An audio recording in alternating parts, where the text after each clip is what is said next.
À voir ce joueur très croyant, titulaire, faire son retour aujourd'hui au sein de la 3e ligne de Toulon, le jour de la Toussaint. Pierre Gunther, le gladiateur du rugby club toulonnais, dans une arène de Mayol à guichet fermé encore aujourd'hui. 15 000 spectateurs venus soutenir leur équipe, les Invincibles de Toulon, face au Stade Français, qui la semaine dernière a fait ébrucher d'autres rouges et noirs, ceux du Stade Toulousain, et qui viennent sans pression ici à Mayol. On joue la première minute, la mêlée à l'avantage des Toulonnais. Ce ballon qui sort pour Guito qui alerte là-bas sur son aile Rudy Wulff, dont c'était le retour après 1 an et demi d'absence sur la pelouse de Mayol. Rudy Wulff qui plonge dans le but. Essai ou pas essai? Monsieur Atala demande l'arbitrage vidéo, essai ou pas essai, et au ralenti on s'aperçoit que Rudy Wulff, le néo-zélandais, a le coude qui touche la ligne au moment d'aplatir, et c'est logiquement refusé à Rudy Wulff, l'ancien joueur des Auckland Blues, mais il y avait une faute auparavant sur la mêlée.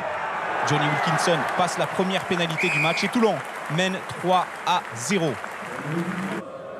Mais le Stade Français réagit, notamment dans cet exercice de la mêlée fermée, avec cette mêlée sur les 40 mètres dans le camp de Toulon. Ils prennent l'avantage, ils prennent l'ascendant, les Parisiens. Ils sont récompensés avec cette pénalité offerte à Julien Dupuis. On joue la 7e minute et le buteur parisien qui fait son retour à la compétition après une blessure au mollet, eh bien, il égalise à 3 partout. Johnny Wilkinson rajoute une pénalité, 6-3 pour Toulon, la 20e minute de jeu. Eh bien, les Parisiens, sans complexe, on l'a dit, avec la jeunesse au pouvoir, celle de Jules Plisson, qui claque ce drop des 30 mètres, 6 partout, l'égalisation. Le Stade Français se montre à cet instant réaliste en tenant la dragée haute à ses leaders du championnat, le rugby club toulonnais. Une pénalité supplémentaire pour Johnny Wilkinson. Toulon repasse devant et mène 9-6. La 37e minute de jeu.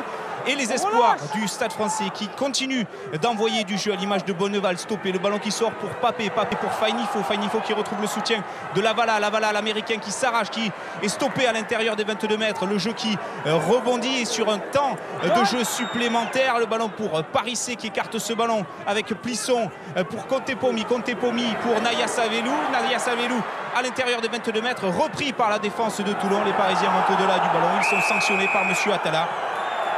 Une occasion manquée, mais c'est pour montrer l'envie des joueurs du Stade Français d'emballer cette rencontre. L'action qui a avorté, au contraire de celle des Toulonnais qui reviennent jouer immédiatement dans la moitié de terrain avec cette échappée belle de Frédéric Michalak, repris par Hugo Bonneval. Vous jouez, là vous tapez le ballon. Monsieur Atala décerne un carton jaune à Hugo Bonneval. On revoit l'action au ralenti. Pour quelle raison? Eh bien, selon monsieur Atala, il y a un en avant volontaire commis par Hugo Bonneval. Pas évident sur ces images puisque Bonneval n'est pas le plaqueur et qu'il peut jouer le ballon. En tout cas, Johnny Wilkinson passe une nouvelle pénalité. 12-6 en faveur de Toulon et des Parisiens réduits à 14. Bernard Laporte avait dit qu'il voulait faire des bisous sur la bouche à son équipe à la mi-temps du match de Bayonne samedi dernier. Ce ne sera pas le cas de Bakis Bota et de Pascal Papé qui ont des chaudes retrouvailles, et ce que n'aurait pas renié Jean-Claude Ballator au premier plan ou bien encore Éric Champ à la mi-temps. C'est Toulon qui mène de 6 points, 12-6. Les Toulonnais qui reviennent avec d'autres intentions après s'être fait sermonner à la pause par Bernard Laporte. Wilkinson a rajouté une pénalité. Toulon mène 15-6, la 52e minute. Toulon accélère la cadence et les Parisiens se mettent à la faute. Position de hors-jeu et Johnny Wilkinson, des 22 mètres face au poteau, rajoute 3 points. Cela fait 18-6 en faveur de Toulon. Mais Toulon a du mal à enchaîner. Le Stade Français revient grâce à une pénalité de Porical. L'heure de jeu se renvoie anodin. On a l'impression que c'est le Parisien qui va se faire sanctionner. Eh bien non, c'est Dylan Armitage pour propos déplacés envers l'arbitre de touche. Toulon qui à son tour se retrouve à 14 contre 15. Porical réduit l'écart avec une nouvelle pénalité, 18-12 en faveur de Toulon. 6 points de retard pour le Stade Français, mais on craint pour les Parisiens qui ont du mal à tenir la cadence sur ces rythmes imposés par les Toulonnais. Mais ce ballon de récupération à l'intérieur des 22 mètres, poursuivi au pied par Hugo Bonneval à la course qui devance le tacle glissé de Guito.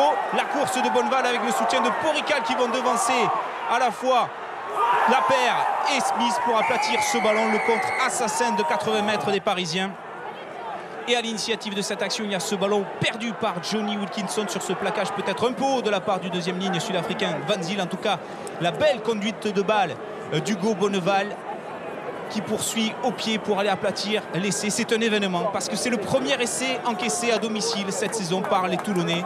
Le Stade Français est en train de créer une énorme sensation et revient même devant au score grâce à la transformation de Porrical, 19-18. Il reste 8 minutes à jouer. Oui, le Stade Français mène à Mayol, mais Toulon a de la ressource. Toulon continue d'insister avec ses stars, son banc notamment celui de Stéphane Armitage qui a fait son entrée, ballon perdu par les Parisiens et monsieur Sir Johnny Wilkinson des 25 mètres en coin qui sanctionne cette indiscipline avec cette nouvelle pénalité à 3 minutes de la fin qui permet à Toulon de reprendre les commandes, 21-19 sous le regard de Maxime Mermoz et de Vincent Martin. La 77e minute à présent, Toulon est devant avec 2 points d'avance, 21-19. La nouvelle faute du Stade Français sur ce ballon récupéré par Mathieu Bastaro et des 50 mètres quasiment, Johnny Wilkinson passe sa 8e pénalité de l'après-midi, 24-19. Le Stade Français prend le bonus défensif, mais c'est la délivrance pour les hommes de Mourad Boudjelal et tout le peuple de Mayol.